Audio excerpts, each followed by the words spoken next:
Quizás los has visto alguna vez, anunciando la cercanía del fin del mundo. Quizás han llegado a ti en algún punto crítico de tu vida. Puede que te hayan hablado de las catástrofes y desgracias que asolan nuestro planeta, o simplemente viste algunas de sus publicaciones. Quizás llegaron a tu buzón algunas de sus revistas. Hablamos, como ya podrán imaginar, de los testigos de Jehová. Y lo hacemos con la ayuda inestimable de un experto en secta, Luis Santamaría.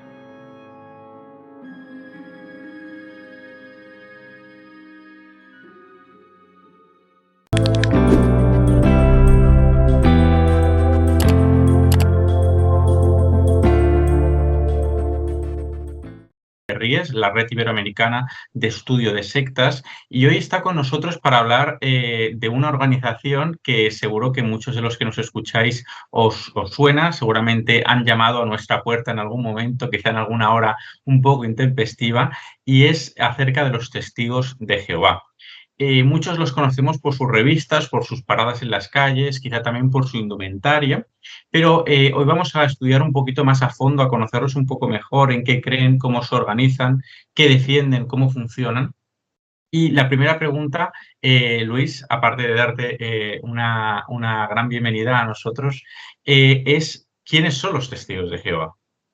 Bueno, por un lado habría que decir qué son y por otra quiénes son. El quiénes son, pues se trata de 8 millones de personas, según sus propias cuentas, 8 millones de personas que pertenecen a esta organización, es decir, los Ujú, adeptos de esta secta, podemos llamarla secta sin problema, los miembros de esta organización, los creyentes de este grupo religioso, porque es un grupo religioso, ¿no? Como digo, 8 millones en el mundo. Su nombre oficial en países como España es Testigos Cristianos de Jehová y están ujú, dirigidos por una corporación empresarial que está radicada en el estado de Nueva York, en Estados Unidos, que se llama la Watchtower Bible and Tract Society, es decir, la sociedad Watchtower, la sociedad de la atalaya, de la torre de vigilancia, sería la traducción, de folletos y de Biblia, ¿no? Bueno, esa es su cúpula. Y bueno, ¿qué es los testigos de Jehová? Pues esta organización, ¿no? Esta es la confusión a veces que pasa porque dice, cuando se está criticando a los testigos de Jehová, se está uno metiendo, está ofendiendo a una serie de personas que tienen unas creencias, personas que son totalmente respetables, por supuesto, y que como veremos, supongo en la entrevista, son víctimas de esta organización. Cuando hablamos de ujú. testigos de Jehová, estamos hablando de esta organización. Esta organización que, como tú bien has dicho, tiene su centro de poder en lo que, por ejemplo, un ex testigo de Jehová, Soraya, habla del cuerpo gobernante, ¿no? Digamos que funcionan a través de una jerarquía que tiene cuyo centro Nueva York, en este caso. Sí, sí, se trata de una organización totalmente jerarquizada, que tiene esa cúpula suprema, ese cuerpo gobernante, ¿no? Formada por un grupo de varones norteamericanos, bien Ujú, trajeados, siempre que aparecen en público, sí. y son los que dirigen los destinos y la vida concreta, la vida diaria de esos 8 millones de testigos de Jehová, si la cifra es cierta, ¿no? Ujú, Pues en cada país hay una sucursal que llaman, y de esa sucursal dependen las distintas congregaciones que son las sedes locales que conocemos. Las congregaciones son las comunidades que se reúnen en los llamados salones del reino de los testigos cristianos de Jehová, que están ujú.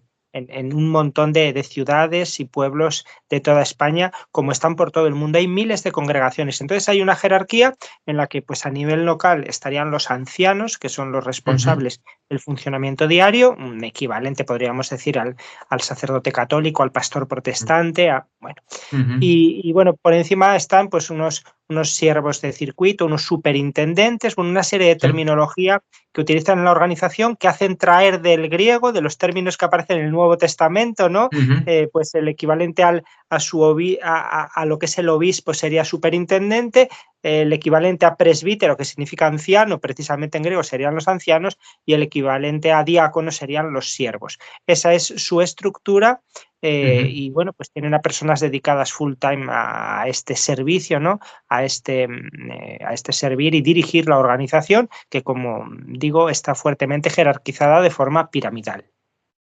Ahora hemos visto cómo funcionan, cómo se organizan, ¿no? Pero quizá el núcleo más importante, lo que configura a las personas que están ahí, es lo que creen, ¿no? Llama la atención el hecho de que se denominan cristianos, pero todos nosotros sabemos que hay una serie de mínimo común múltiple, ¿no? A todos los cristianos en cuanto a creencias, ¿no? ¿Los testigos de Jehová cumplirían este mínimo común múltiple? No, no, no lo cumplirían y de hecho todas las confesiones cristianas del mundo, no solo los católicos, rechazan a los testigos de Jehová como cristianos. No, no estamos Ujú, diciendo que sean malos, estamos diciendo que no cumplen, como tú muy bien has dicho, Borja, esos requisitos mínimos, que desde los años 60, para que nos hagamos una idea, desde los años 60 del siglo XX, el Consejo Mundial de las Iglesias, que es un organismo ujú, internacional que reúne a un montón de iglesias y confesiones cristianas de todo el mundo y en el que, por cierto, no está la Iglesia Católica como miembro, está como observador por una ujú. diferencia en la forma de ver ese empeño del ecumenismo que es llegar a la unidad. Bueno, pues como Sí. digo, ese Consejo Mundial de Iglesias en una asamblea mundial, que las tienen cada varios años, en Nueva Delhi determinó que para aceptar a cualquier grupo cristiano que se dijera cristiano Ujú, en su seno, tendría que cumplir tres características básicas. Es lo mínimo, lo ujú, mínimo, lo mínimo. Primero, creer que Dios es una Trinidad. Dios para los cristianos, según la revelación bíblica, es Padre, Hijo y Espíritu Santo. ujú, Segundo, creer que, por lo tanto, en consecuencia, Jesucristo es hombre y es Dios a la vez. Es lo que ujú. llamamos el misterio de la encarnación. Jesús es Sí. Dios y es hombre. La divinidad de Cristo, que es algo que fue muy Ujú, discutido en los primeros siglos, ¿no? Y en tercer ujú. lugar, el bautismo como medio de incorporación a Cristo. Bueno, pues los dos primeros requisitos, las dos primeras condiciones, los testigos de Jehová no las cumplen. Podríamos, para entendernos, decir que los testigos de Jehová en ese sentido serían más cercanos al judaísmo o al islam, más al Ujú, islam por ese reconocimiento de Jesús, que al cristianismo. ¿Por qué? Porque para ellos Jesús es hijo de Dios, pero no es Dios, no tiene categoría divina, ¿no? Y claro, ujú. pues no existe la Trinidad, para ellos Dios es Jehová, solo Jehová Dios, lo que llamamos el Vale. Padre. Jesús no es Dios y el Espíritu Santo lo ponen con minúscula porque sería una energía, es la energía de Dios, su espíritu, pero no con esa entidad personal. Sin embargo, esa separación que ya tienen con ese mínimo común, ¿no? Que hemos hablado con ese básico del cristianismo, no se detiene ahí la preocupación que deberíamos de tener, sino que sus creencias son más amplias, ¿no? Y hasta donde yo sé, es una organización que se funda sobre todo con un gran énfasis en los últimos tiempos en la escatología, ¿no? Entonces, ¿podríamos poner ahí el foco de sus grandes creencias, de sus núcleos? Sí, efectivamente. Es decir, ¿qué es? Claro, si nosotros les preguntáramos a ellos, pues todo esto que yo he dicho no lo dirían en primer lugar. Lo que dirían es, somos un grupo que se aferra a la Biblia, por cierto, una Ujú, Biblia falsificada, así lo ujú, troceo, falsificada, manipulada, porque de ujú, forma consciente han alterado en su traducción el sentido que venían los textos hebreos y griegos de la Biblia, del Antiguo y del Nuevo ujú, Testamento. Entonces, bueno, hay que tener en cuenta esto. Entonces, hacen una lectura literal fundamentalista de la Biblia, pero ujú, de forma contradictoria no han respetado el texto bíblico, ¿no? ujú, Y ahí también se apartan del resto del cristianismo. Y se apartan no solo de los creyentes, sino también de todo aquel que se acerque a unos textos antiguos, como son los textos bíblicos, con seriedad, con rigor académico, para decir, en ujú. griego dice esto, no vamos a deformarlo, ¿no? Bueno, Sí, entonces, como bien decías, estamos ante un grupo que se dice cristiano, que utiliza la Biblia y que lo hace con un énfasis milenarista o apocalíptico, es decir, están centradísimos, están obsesionados con el fin de los tiempos. Nacieron en el siglo ujú, XIX como una escisión, podríamos decir, o un nuevo grupo nacido en el ambiente del adventismo. Lo más fuerte del ujú, adventismo hoy en día son los adventistas del séptimo día, que serían como la madre, la tía o la abuela joven de los testigos de Jehová, ¿no? Entonces, sí, esa obsesión por encontrar en la Biblia y sobre todo en los textos apocalípticos de la Biblia, que son textos que encontramos en el libro de Daniel en el Antiguo Testamento, obviamente en el libro del Apocalipsis, el último libro de la Biblia, y en algunos discursos de Jesús en los evangelios, pues el escudriñar lo que está pasando y decir las señales del tiempo del fin que vienen en la Biblia se están cumpliendo ahora y es inminente la segunda venida de Cristo, es inminente la batalla del Armagedón. Y Armagedón es una palabra clave en los testigos de Jehová. Yo diría que es como el punto central donde convergen todas las estrategias de manipulación, de presión y de miedo, porque los testigos de Jehová tienen miedo a ese Armagedón, a que llegue enseguida y ellos no estén, por lo que sea, en el bando correcto que es pertenecer a los testigos de Jehová. Entiendo que con este contexto doctrinal, que yo creo que merece la pena ser considerado, el perfil de los adeptos, el atractivo que presentan para que la gente se una a ellos en una sociedad como la nuestra, una sociedad occidental, secularizada, etcétera, ¿cómo se conjugan una cosa y la otra? Es decir, ¿cómo es posible que los veamos con relativa facilidad por nuestras calles y que haya gente que se una a ellos en el contexto cultural en el que vivimos hoy en día? Lo cierto es que es sorprendente y cuanto menos curioso, ¿verdad? Porque lo has Ujú, resumido muy bien, nuestra sociedad se va secularizando cada vez más, es decir, se va alejando de lo religioso y sobre todo de lo religioso cristiano en ujú. Occidente, ¿no? Sí. Esa ruptura con la tradición religiosa cultural de creencias y de valores que durante 2 milenios la ha ido articulando y sin embargo, los testigos de Jehová que vienen como con esta versión más, entre comillas, radical del cristianismo, aunque ya hemos dicho que no son cristianos, pero al final es hablar de Dios, hablar de Jesucristo, utilizar la Biblia, etcétera, etcétera. Bueno, pues resulta que todavía tienen un cierto gancho, porque como dicen muchos testigos de Jehová que abandonan la organización, eso está en crisis. Ujú. Cada vez llegan menos a la gente. Si mantienen sus números o incluso crecen, porque ellos aseguran que crecen cada año, es porque, en primer lugar, no cuentan realmente las deserciones que va habiendo, todos los que se están yendo o a los que están expulsando.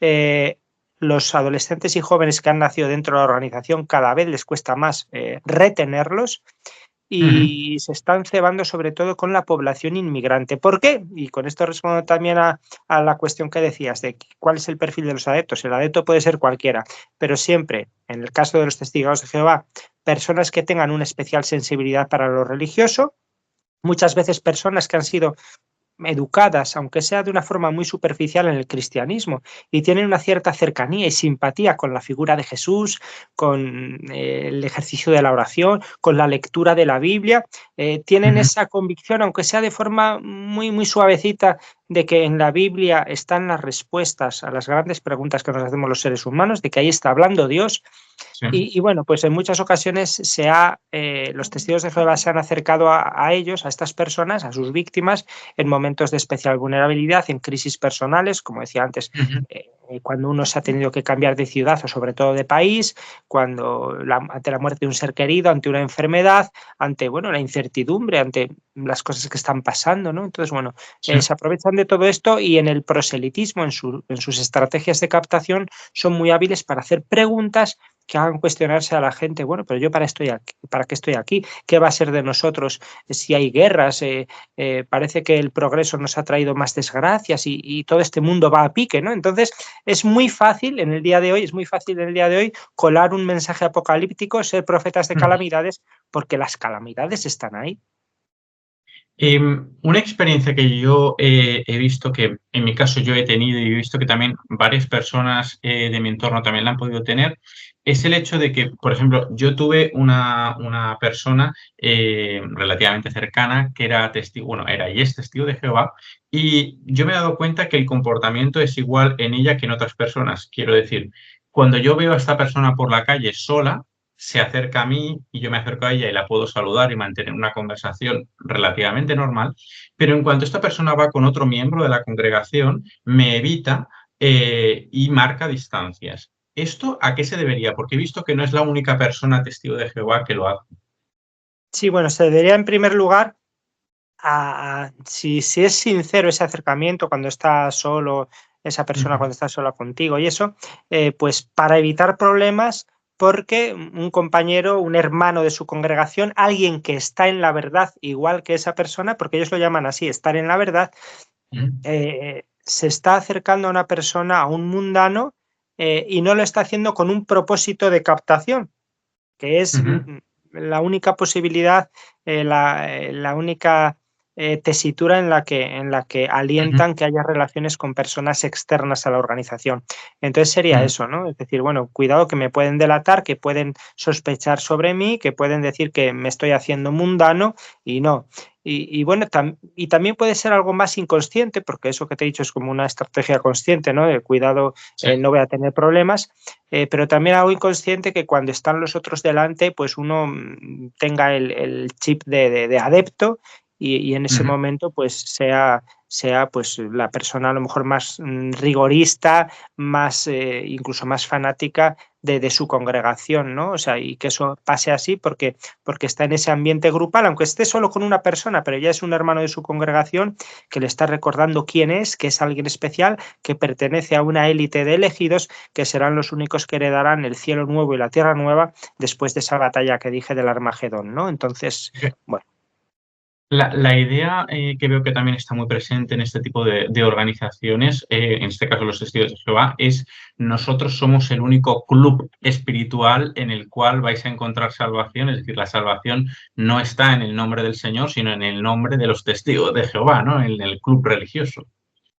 Es cierto que en todo grupo religioso, también en todo grupo cristiano, hay una tendencia natural al exclusivismo, ¿no? Es decir, esa frase de la historia de la teología cristiana que decía fuera de la iglesia no hay salvación, y que, claro, mal entendida, porque para eso hay que estudiar y hay que pensar y hay que darle vueltas, mal entendida, pues esto lleva al exclusivismo y a la intransigencia y a la intolerancia, ¿no? Al final, solo nos vamos a salvar nosotros. Bueno, cuidado, cuidado porque Dios nos dice eso en su revelación, ¿no? Pero en el caso de los testigos de Jehová, sí son el arca de salvación, o sea, pensemos en la imagen paradigmática del diluvio, ¿verdad? El diluvio universal, solo se salvan los que estén con Noé en el arca.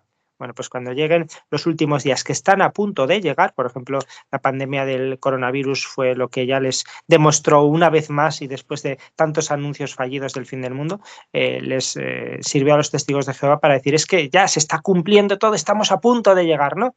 Entonces, con esa tensión escatológica de que estamos a punto y solo se van a salvar los que estén aquí, el resto serán aniquilados, es la estrategia de retención más fuerte, más fuerte. Es decir, hablamos de mecanismos de manipulación psicológica, sí, pero basados en unas creencias, en una doctrina que es aplicada de esta manera. Por eso es tan importante fijarse también en las doctrinas, como has hecho tú al comenzar esta entrevista. Una persona que quiera salir de ahí, cómo lo puede hacer? ¿Qué experiencia tenemos?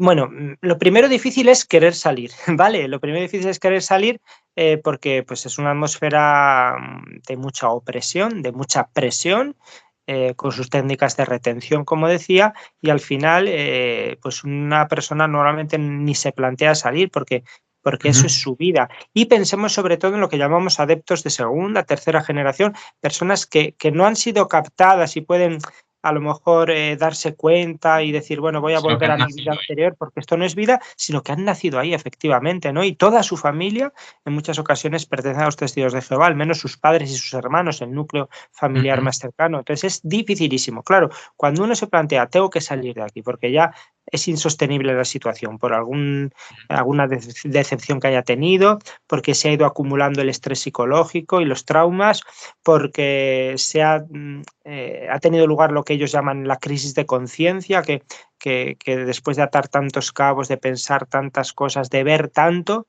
ya llega el momento que hay una gota que colma el vaso y no puedo quedarme aquí, ¿no? Bueno, pues el darle el paso es dificilísimo, por eso, porque uno se queda sin el amparo espiritual y psicológico, que es decir, aquí estamos los que nos vamos a salvar, si salgo puedo estar ya lejos de Dios para siempre y cuando llegue el fin de los tiempos, que va a ser pasado mañana, voy a ser aniquilado. Eso sería lo más metafísico, pero yendo a lo físico, yendo del más allá al más acá, en el momento en el que yo me desasocie de los testigos de Jehová, si soy expulsado o si me marcho, si soy una apóstata, el resto de testigos de Jehová tendrán que cortar toda relación conmigo, todo contacto conmigo. soy peor que un mundano porque he estado en la verdad y la he abandonado, ¿no? Y puedo ser una mala referencia, puedo ser un mal ejemplo. Si mis padres son testigos de Jehová, me harán ese ostracismo.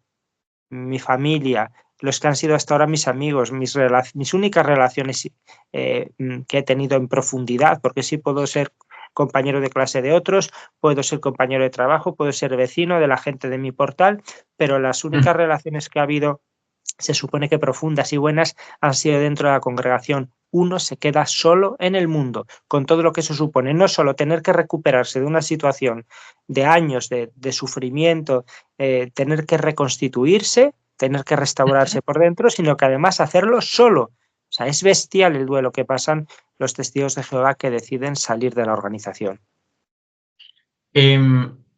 A día de hoy, las personas que se encuentran en esta organización, es decir, los testigos de Jehová, ¿es la organización de tipo sectario que más debería de preocuparnos, por ejemplo, en el caso de España, o realmente tendríamos que ampliar el foco? Tenemos que ampliar el foco, porque es cierto que los testigos de Jehová a día de hoy son la secta más amplia en España, más grande, aseguran ser más de 120.000 adeptos, con eso, cientos de salones del reino, cientos de congregaciones, con Sí. una situación de legalidad, que no lo hemos dicho, pero los testigos de Jehová son una confesión religiosa legal en España. Están inscritos en el registro de entidades religiosas del Ministerio de Justicia desde el año 1970. O sea, ya en cuanto se abrió la libertad religiosa Es decir, en los dentro, últimos años ya, del franquismo, sí, y tienen reconocido el notorio arraigo, que es una categoría especial, por eso, porque llevan más de un siglo, porque están por todos lados y tienen una presencia importante, ¿no? Significativa en nuestro país. Entonces, ¿nos tienen que preocupar? Sí, pero al final, en el caso de los testigos de Jehová, sabemos lo que creen. Aquí tengo una biblioteca detrás, la biblioteca de la Red Iberoamericana de Estudio de las Sectas. Sabemos lo que creen, lo que publican, también conocemos. Porque pues hay gente que se dedica a filtrarlo, ¿no? Aunque sigue dentro de la organización porque no puede salirse, porque le pasaría lo que ya os he comentado antes. Entonces conocemos también documentación interna, sus instrucciones, conocemos sus sedes. Es una organización relativamente fácil de monitorizar y decir, bueno, de identificar, aunque a veces también se mimeticen un poco, como cuando han hecho en encuentros católicos como las JMJ, las Jornadas Mundiales de la Juventud, que han aparecido por allí jóvenes sin corbata, ellos sin la falda larga a ellas. Uy, esto pasó en el año 2011 en Madrid, por ejemplo, cuando vino Benedicto XVI. Pero digo que normalmente son fácilmente identificables. Yo creo que nos tienen que preocupar mucho más otros grupos que, aunque sean más pequeños, se mimetizan más con otras cosas, no parecen sectas, no. Bueno, pues en ese sentido nuestro foco tiene que ser mucho más amplio. Pero también digo, ¿cuánta gente piensa que los testigos de Jehová son un grupo religioso asentado? Si tenían características sectarias, ya no las tienen. No, nada de eso. Basta con escuchar a las víctimas de los testigos de Jehová. Basta con ver lo que ha pasado en estos últimos 2 años en España, cuando la propia confesión religiosa de los testigos de Jehová, la propia secta, ha denunciado, ha llevado a los tribunales a la asociación de víctimas. Esto dice mucho, yo creo que lo dice todo. O sea, cómo una organización es capaz de llevar a los tribunales a sus propias víctimas. Claro, había que ver luego a la juez llorando, escuchando los testimonios que han pasado por allí, para contar lo que vivieron, ¿no? Y por eso ha podido decir en 2 sentencias una juez en Torrejón de Ardoz que se puede, o sea, que está reconocido el derecho en la libertad de expresión de unas personas a decir, esto es una secta, nosotros somos sus víctimas porque hemos vivido esto, porque son experiencias veraces. Ya por último, me gustaría preguntarte, el caso de las sectas que más deberían de preocuparnos, te oí recientemente que decías que lo que más nos tendría que preocupar hoy en día, por ejemplo, en el caso de España, no son tanto sectas de tipo reconocido como la que acabamos de explicar, sino estos pequeños grupúsculos, a lo mejor de 3 personas y un gurú, que realmente están teniendo actitudes sectarias, actitudes de tipo mesiánico, si queremos decirlo. ¿Realmente eso es lo que está proliferando más hoy en día? Sí, está proliferando, y es que eso, a veces como son grupos tan pequeños, pensemos en ese caso paradigmático de Patricia Aguilar, ¿no? La adolescente de Elche, Alicante, que en el año 2017 desaparece de su casa, acababa de cumplir 18 años y se fue a Perú porque desde que tenía 16 años un gurú la había captado, seducido y adoctrinado a través de Internet a 10.000 kilómetros de distancia, ¿no? ¿Cuántos grupos como estos, ¿no? Y hay un goteo, vamos conociendo poco a poco cuando la gente pierde el miedo a contarlo. Yo estuve ahí, yo seguía a un hombre que decía ser el diablo y tenía un grupito de unas pocas seguidoras que lo idolatrábamos, o yo empecé a ir tras mi compañero de universidad que decía tener el poder de sanación con la energía universal a través de las manos, en lo que conocemos como Reiki. O gente que sale, o sobre todo familias que nos piden ayuda, como digo, a diario, y no exagero, a diario. Es decir, ahora cuando estoy hablando contigo en la entrevista, hace poco rato ya he tenido la llamada de un caso de estos, porque es un goteo diario de grupos que no tienen nombre, de realidades que parecen al final esoterapias, maestros espirituales, cosas como muy, muy difusas, sin que haya un grupo organizado, sin que haya esa jerarquía, ¿no? Por pequeña que sea, porque no es un grupo grande como los Testigos de Jehová, pero todo eso tiene que preocuparnos porque a veces son en las trastiendas de negocios de terapias naturales o de productos naturales sin más, a veces tras cosas tan atractivas como la ecología, la permacultura. Bueno, pues detrás de todas estas cosas muchas veces se esconden personas que se convierten en gurús que acaban esclavizando a sus seguidores, o al menos a algunos de ellos. Ya por último, como persona que te dedicas precisamente al estudio de las sectas, que llevas tantos años en esto y que te dedicas también de forma activa estando dentro de RIES, ¿qué consejos podrías dar a las personas que nos escuchan, que han oído de personas que están en organizaciones como las que hemos hablado, que quizás se sienten tentados, ¿no?, por alguna de estas organizaciones? Bueno, pues yo recomiendo sobre todo que escuchemos la voz de las víctimas, porque las sectas siempre van a presentar su mejor cara, las sectas viven de su escaparate, viven de su fachada, y bueno, tenemos que rascar un poco más, tenemos que ver qué es lo que vive la gente dentro y qué es lo que cuenta la gente que ha estado dentro, ¿no? Para poder tomar una decisión libre. Porque las sectas, claro, violentan nuestra libertad porque se basan en nuestra falta de conocimiento, porque nos engañan, porque se aprovechan de nuestras emociones, de nuestros afectos, de nuestras necesidades, de nuestros problemas para abordarnos por algún lado, ¿no? Entonces, bueno, pues que mantengamos la cabeza fría, aunque a veces es difícil, tantas veces en nuestra vida, ¿no? Y tengamos cuidado en conocernos bien para saber cuáles son nuestros flancos más débiles y Ujú. tenerlos más protegidos o por lo menos observados. Eh, formarnos para tener criterios de discernimiento de la verdad y la mentira, de lo bueno y de lo malo, y agarrarnos bien a nuestra familia, a nuestros amigos, a nuestras relaciones humanas, ¿no? Que sean de calidad y que siempre estemos abiertos a la comunicación, porque las sectas lo que van a hacer es siempre alejarnos, aislarnos, sembrar desconfianza con respecto a los nuestros, y claro, pues ahí tenemos que anclarnos en las personas a las que queremos y que nos quieren. Pues muchísimas gracias por tu tiempo, Luis, y a los televidentes os animamos a descubrir esta realidad. Luis tiene multitud de artículos, también tiene diversos libros y os animamos a explorarlos y a informarnos y a formaros respecto a esta realidad oscura de las sectas que está en nuestra sociedad actual. Muchísimas gracias. Gracias a ti, Borja, y un saludo a todos los que nos escuchan, estén donde estén y sea cuando sea.